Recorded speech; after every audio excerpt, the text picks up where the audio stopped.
Mets lose 4-1 to the Philadelphia Phillies in the second game of the doubleheader. And this was just more of a frustrating game than anything. At the end of the day, it is what it is. They won the first game of the doubleheader. They won yesterday. They've played a lot of baseball within these past few hours even. You had the night game getaway day against the Atlanta Braves. You had that game, of course, to start the series, and then you had a game this afternoon, and then you, of course, had a game tonight just now. So, at the end of the day, a lot of bad circumstances for the Mets, but at the same time, it's not an excuse considering the fact that they had multiple chances to win this game, and they just absolutely fumbled the opportunity, in my opinion. But we'll talk about it. Before we do, be sure to leave a like on the video if you do enjoy. Subscribe if you guys are new, especially if you're Met fans. Turn on your notifications as well so you know when I upload.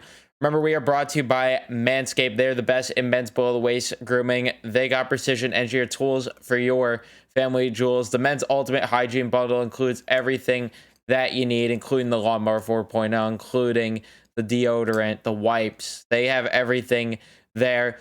And there's over 6 million men worldwide who trust Manscaped, so you might as well trust them as well.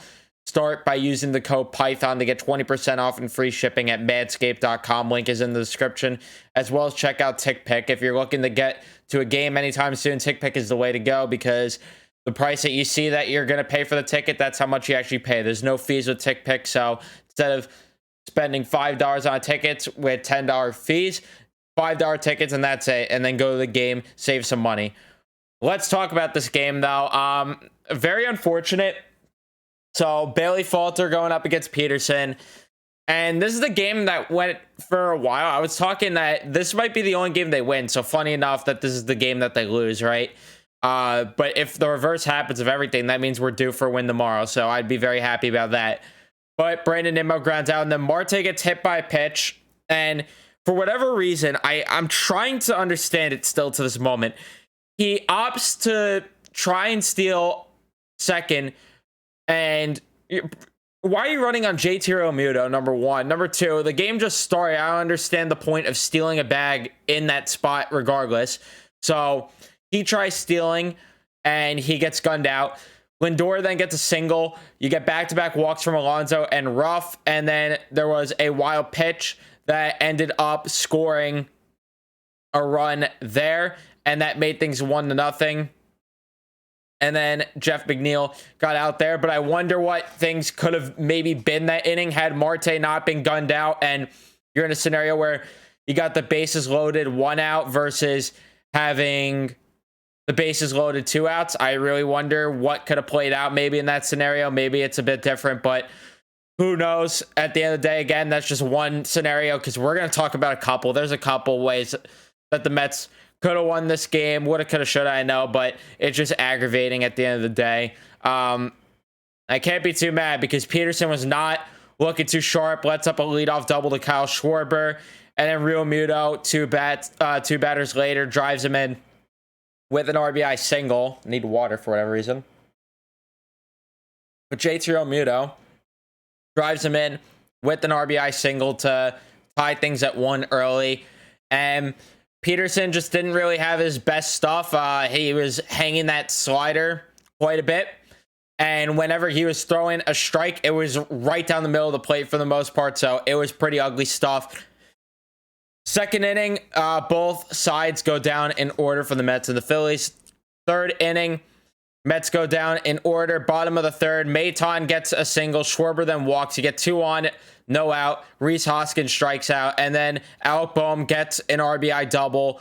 And that makes it a 3-1 game, unfortunately, there. And I think Canna maybe had a chance to gun out Schwarber at the plate. I'm not really too sure if I remember that one. But regardless, Boehm ends up getting the RBI double there.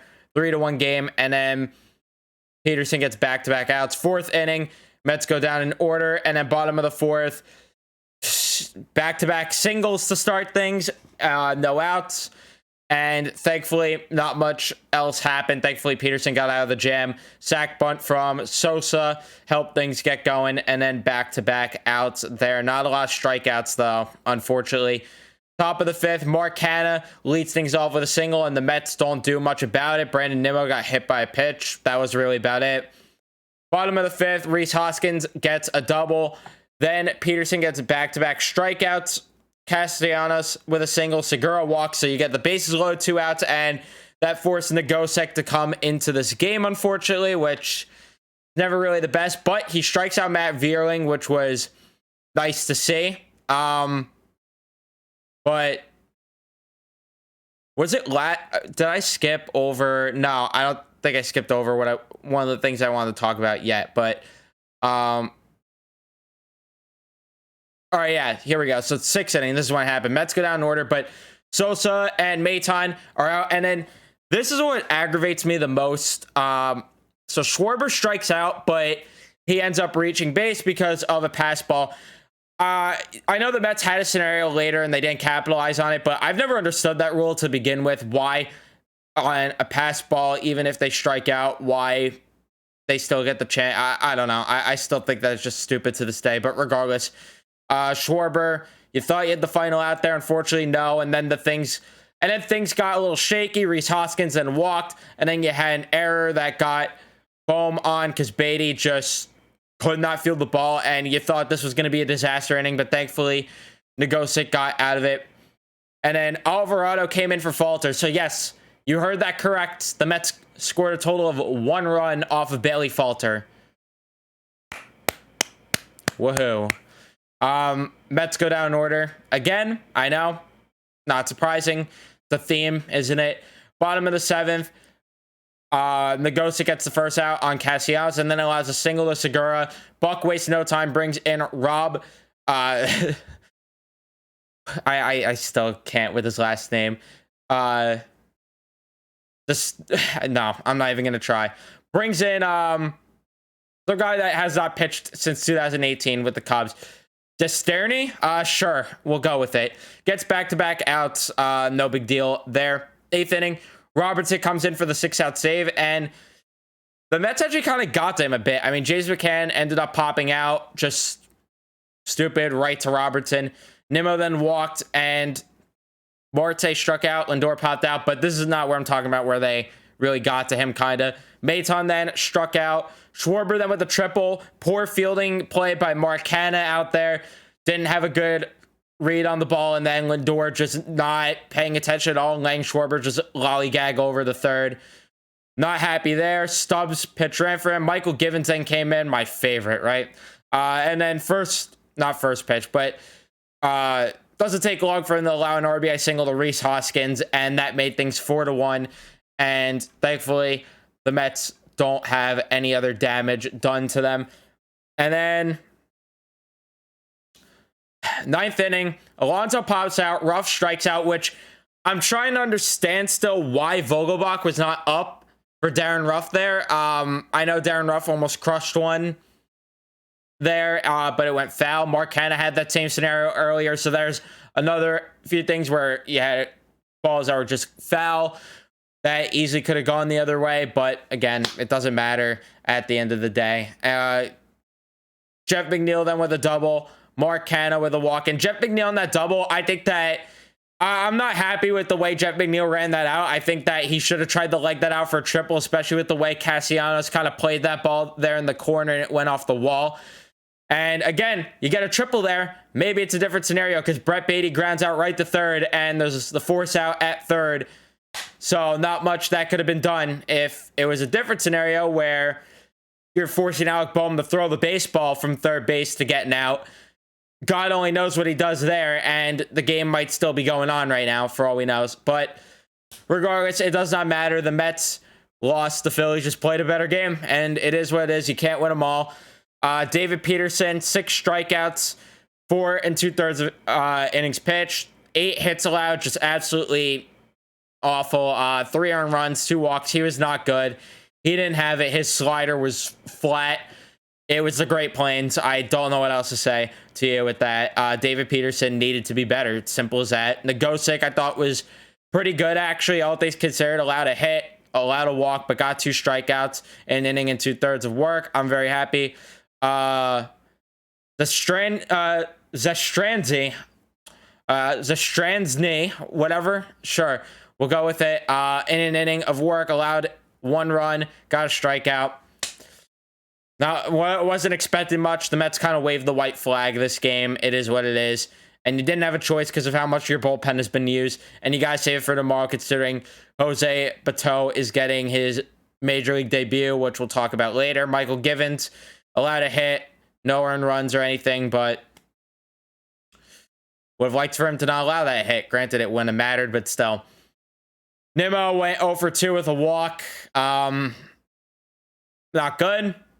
Again, this is another game where your top 5 combined for 1 hit.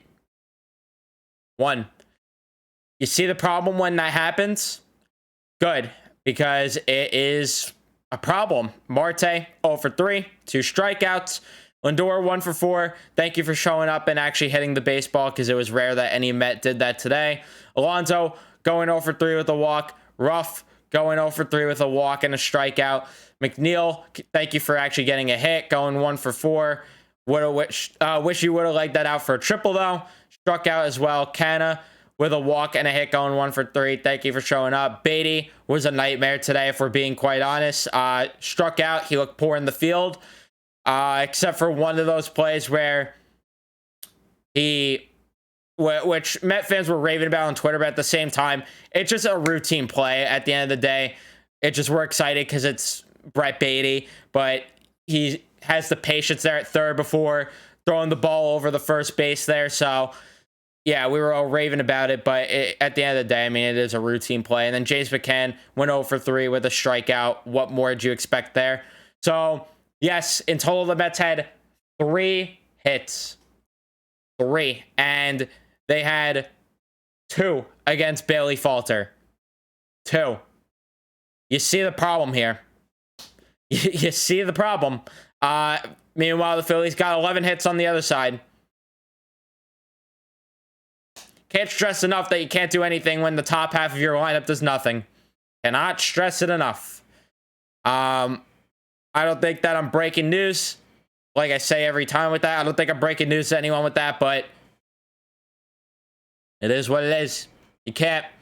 But tomorrow, new day game.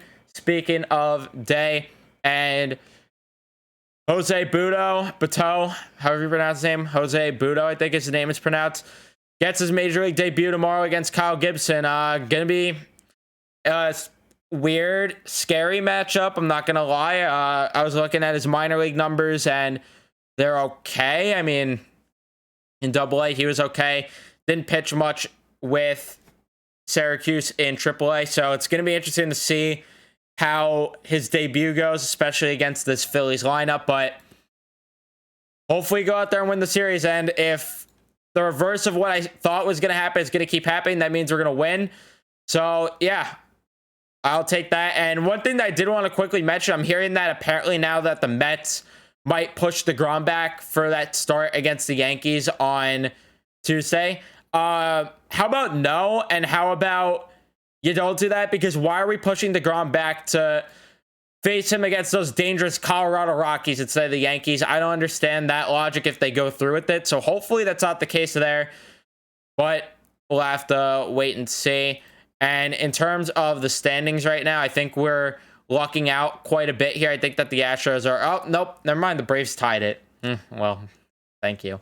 So yeah, not too great of a night there, but it is what it is. Mets will hopefully bounce back, but that is where I'm going to end things. Thank you guys so much for watching. If you did enjoy, leave a like, subscribe if you guys are new. Turn on your notifications so you know when I upload next. And I will see you in the next one. Let's go Mets, baby.